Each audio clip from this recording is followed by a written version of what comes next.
کے لیے کیا کر رہی ہے؟ سر یہ جو مختلف ادوار میں مختلف واقعات رونما ہوتے رہے ہیں اور آج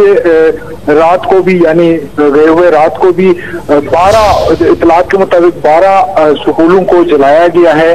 جن میں اکثریت جو ہے وہ گرلز سکولز کی ہے، اور بتایا جاتا ہے کہ 2 سکولوں کو دھماکہ خیز مواد سے اڑایا ہے، باقی سکولوں کو توڑ پھوڑ کیا ہے اور بعد میں ان کو آگ لگائی ہے۔ اور یہ رات کو واقعات پیش آئے ہیں ضلع دیامر کے مختلف علاقوں میں، جس میں ضلع دیامر کا ہیڈ کوارٹر چلاس شامل ہے، دارل ہے، تانگیر ہے۔ یہ جو ہے رات کو یہ واقعات پیش آئے ہیں اور پولیس صبح جو ہے ان کو جب اطلاع ملی تو ایکٹیو ہو گئے، اور وہ جو ہے